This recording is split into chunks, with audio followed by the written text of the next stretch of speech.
But I got to tell you, man, I had the scariest fucking flight I've had in like 10 years flying in from Chicago to Albany, right? I live out here on the fucking West Coast now, so for some goddamn reason, Los Angeles is this international airport, but, well, that's not true. It's because it's the other side of the country.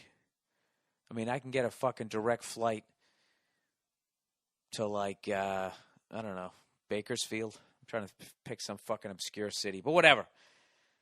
To get to Albany, I got to fly into Chicago, and then which was no problem. And then I flew from Chicago to Albany, and when we came in on final approach, I don't know what happened. The guy's like, "We're coming in for final approach," and we were in this fucking soup. We were in this chop, or whatever the pilots call it, and we're just going up 500 feet, down 600, back up 7, and we're just in this shit. And as I've stated before here on the podcast, I don't mind turbulence when I'm way up in the fucking air. I don't give a shit. Drop 1,000 feet. We're 30,000 off the fucking ground. I don't care. Right? But when you're like coming in on final approach, all of a sudden dropping 500-600 feet, you know, you start hitting TV antennas like back in the day, like Fred Flintstone when he didn't want to get busted for whatever the fuck he was doing, right? He started driving around the neighborhood, lassoing the antennas. What the hell was he doing? Was he cheating on Wilma? Am I doing some stand-up comedy material from the 1980s? Is that what I'm doing? What was the deal with Fred? So we're just in this shit, and this guy says we're in final approach, okay? And like 15 fucking minutes later, I'm just looking out the window, doing what I always do, going, "Give me some lights. Let me see some fucking lights of the city, so I can figure out how high up we are, so I can figure out how much I need to be freaking out."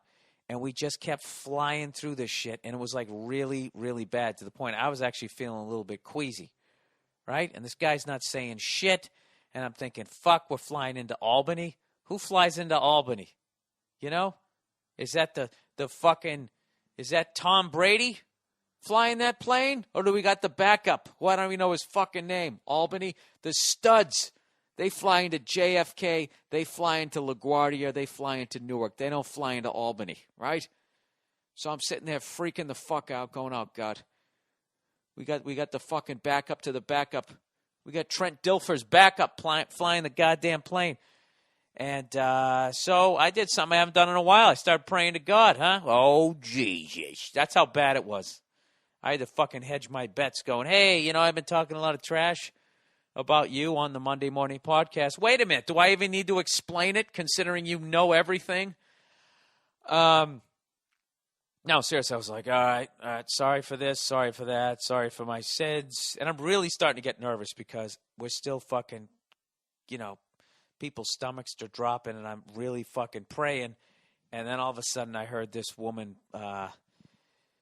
puke like 10 rows back, right? Everybody is like visibly nervous, and no one has let out the bitchy scream yet. And then I just hear this lady like 12 rows back go, "Oh," right? So I start laughing my fucking ass off. It's exactly what I need. A little bit of humor so I can just completely pave over any sort of emotion that I'm feeling. And then we were back in the fucking chop again. And then the pilot finally comes on and says, "Yeah, they have us in a holding pattern because, as you can see, there's a storm." And what I didn't get was, why didn't you fly up above it or fly east of the shit or get away from it? We just stayed in it. We were flying in circles in this fucking storm, and we would get to the point where it was sort of tolerable and then go back into it again. And it was really getting bad. I was trying to read a magazine. It made me like car sick, which I guess is air sick when you're up there, but it's the same shit.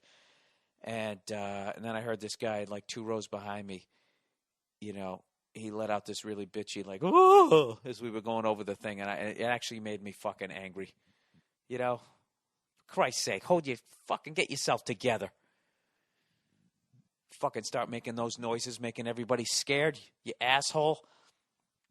So that's what it was. For fucking 40 minutes, we were in this shit. And people were puking, people were making, "Ooh, ooh, ooh," like literally like that. And I'm sitting there trying to fucking remember what prayers you're supposed to say from back in the days when I was an altar boy, right? You fucking rang the bells And on the third day, he said, "This is what I've done for you." I can't remember how to. This is my body, which will be given up for you. That's right. And you ring a ding a ding a ding with the fucking the bells there. At least that's how we did it. You know, that's the only lame attempt at my church we made to try to fucking compete with whatever was going on fucking in the inner city, right? They probably had Aretha Franklin headlining or some shit. You just had me looking like a young fucking Opie Cunningham, whatever the fuck a goddamn dude's name was. I never watched that show, the Andy Griffith Show. I always found it depressing. Watching those broke-ass Southern people with that town drunk. It was never funny to me.